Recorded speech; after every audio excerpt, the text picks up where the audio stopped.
Episode 2 All sorts of preparations. Collard stopped me as I was about to leave the guild leader room. Please wait a minute. I just wanted to confirm, what kind of means did your majesty plan to use to infiltrate the royal city of Chaldea? Their security is different than this city, which allows anybody to visit. They strictly regulate who can enter and exit the city. By that way, in a single jump. Digging a tunnel would be tiresome. Dante, tell me, did you plan to travel there by riding on that spectacular dragon again? Toward Collard, who lost his cool, I waved my hand to dismiss the idea. Well, I could also travel with my country, the Sky Garden, which is equal to a small prefecture in J.A.Pan. Nevertheless, I was stumped because all of my choices were too flashy. Be that as it may, your majesty, it seems that you don't want to use direct methods to infiltrate the city, correct? That obvious, isn't it? There's no way I would want to enter through the front and exclaim Hallelujah magnificently. Just declaring my own name would already cause a huge uproar. After I said so, Collard with a resigned face brought out a silver plate and a sealed letter. The plate resembled the guild badge which Joey showed me before, but it was twice as big, almost the size of a decoration which would be placed on a wall. The letter also had a proper Ara Adventurer Guild seal and the guild leader addressee on it. Then, he placed it on the table towards me. Judging that this seems to mean our talk will continue, I returned to the sofa. What is this? For now, I pulled the plate towards me to look at it. It's a PAS.S that was officially issued by Ara City. Therefore, with this there won't be any problems entering a city even if it's the royal capital. Is that okay, openly aiding me like this? There's no other way. I'm definitely reluctant, but currently, Ara City is caught between three of your majesty's territories. It's a situation where a man who has a sword pointed at his neck, and would receive a fatal injury if he moves even a little. It's my duty to do whatever I can to minimize the risk of an uproar happening in the royal capital, isn't it? Oh. Collard, it looks like you're able to grasp the situation and use your head. As I thought, adversity causes humans to grow, doesn't it? Or is it that? A case where someone improved after getting a girlfriend. Is there something? Your Majesty has a complicated look, a bit warm but also a bit scornful. No dhing. Anyway, I appreciate your gift. By the way, I can feel magical power from it. Does this have a magical function? Yes, let me demonstrate it for you. As your Majesty PAS.SES through the royal capital's entrance, press the with your finger, then chant open to emit a special field.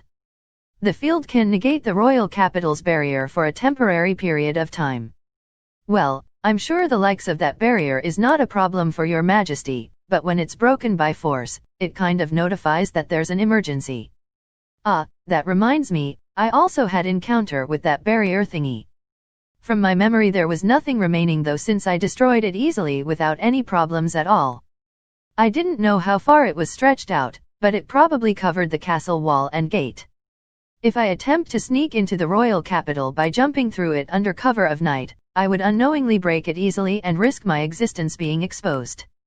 I absolutely have to think about this. Suddenly, I held a great power, and felt all-powerful, but I wasn't aware that the humans would have a trap like that. Right now I definitely feel it. As expected, I must stop myself from doing things by my own means. Who knows, in the distant future I might make a mistake that can't be fixed. Considering this, I have to give Collard my gratitude for telling me about this matter. Thank you, Collard. I am grateful for all you have done. As I said so while lowering my head, the guild leader looked at me as if I was some completely unknown monster. Is this some kind of hara.s.sment, your Majesty, or is this sort of subtle objection? No, it's just a normal thank you, I think. Your Majesty? You thanked me? No way. Are those your parting words since you're going to kill me? In panic, he turns to escape by raising one of his feet. Wait a minute. Did you think I was that dangerous? You weren't aware it yourself. He stared at me with scornful eyes, but about that, it seems I was being blamed for my subordinates' lack of common sense? Even so, I myself didn't kill without reason, and I tried to resolve matters with dialogue rather than violence. I believe I am quite the pacifist. Owa, this girl is hopeless. Showed on Collard's face, which was covered by his hand and facing upward towards the ceiling. Well, I'm aware there were a few differences between our understandings. So, as supplemental information, the field has a time limit of 30 minutes and becomes unusable for half a day after a single use. Its range is a radius of 1 to 1.5 meters, therefore your majesty must not be careless. Despite the explanation from Collard, who regained his composure and became very serious. With a hazy feeling, I silently nodded. Then, although this is impertinent, I believe the barrier's size is only enough to take 1 or maybe 2 of your subjects at best. But since you're aiding in a masquerade ball, if the ant is female, then it's natural for her companion, who comes along, to also be female. I advise that your majesty be accompanied by a female subject. I see, in that case, I should bring Mikoto, shouldn't I? Utsuho has a bit of problem with her personality. And then this letter here, it's from Fabiola City's Adventurer Guild headquarters located at the highway before the royal capital. Regarding the content, it's written that the Lord, who is a Crescent Luna Federation and .o.bli, is currently visiting incognito to have a clandestine meeting with Amisha Kingdoms and .o.bless. Hence, it's been requested to collaborate and proceed behind the scenes so that there will not be an international problem. Crescent Luna Federation? That kind of country exists. Yes, it exists. Although this country, Amisha Kingdom, is an independent nation, if I had to say it, then I would say we are under a great amount of pressure from the Gravioal Empire to take opposition against the Federation. If the letter was written this way, I don't think the guild and adventurers there would even want to get involved too deeply into this. That's really quite a problem. By the way, this is just a question. Since I could PAS.S through with the guild PAS.S, there's no need for me to request help from adventurers, right? If I asked an unfamiliar third party for help, then it could raise the risk of my ident.I.tie being exposed. After I said as much, Collard once again heaves a deep, deep sigh. Your Majesty, this is just me thinking something unthinkable, but you don't intend to enter the royal capital on foot, right? Is it natural to rent an emu? Whether it be an emu or a horse, I'm telling you with all my heart that it's unnatural. From your appearance you look like a N.O.bli or royal princess. Seeing that you want to travel secretly, the natural thing for you to do would be to go by coach and have heavy security. Being sputtered hard by him, I said indeed, in consent. This is exactly where I thought that I have to take advantage of this. I wouldn't have realized these things if he didn't tell me. After all, I really am lacking. If I take a good look, Collard, you really focus on the finest details. You will become a good wife. Why am I the wife? I'm the one who's in the position to have a wife, right? If it's the guild leader, either way of the bride would suit you. Your housework ability is high too. Perhaps being conscious of it, the guild leader groaned. That was, well, even a man, if he's single till 30 years old, he could do something like housework cho.r.es, and that goes for you too, Your Majesty. Things like embroidery are important for a lady, therefore you had better practice it. He said it to me sarcastically.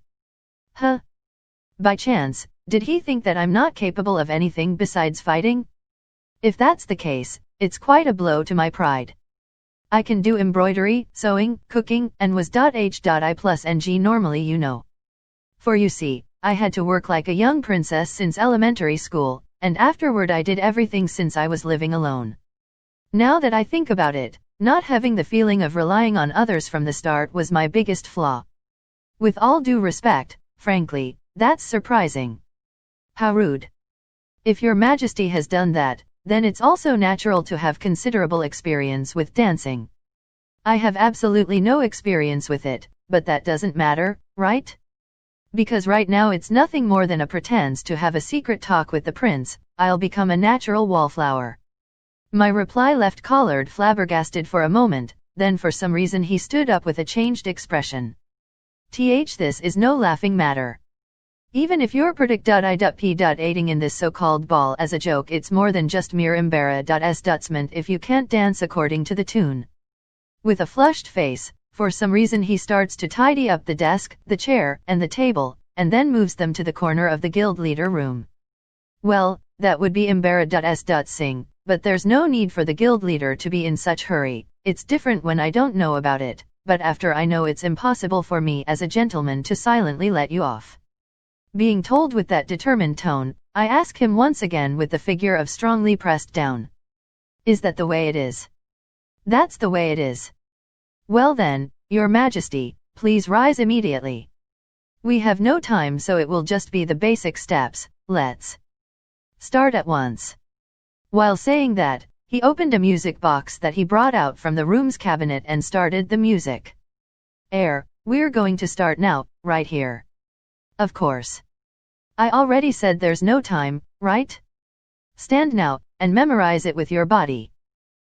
The lamp S.H.I plus Ned inside Ara City's guild leader's room very late into the night. Along with the tone of musical box, there were the sounds of footsteps of people who were moving around violently. And then wrong, it's 4 beats. Your steps are too quick. Don't match the music, match your partner. Tape-to-tape-tap-tap, get it? The guild leader's angry voice and the voice of a girl responding on the verge of tears resounded all through the night. Afterwards it became a rumor for quite a while. EP to end.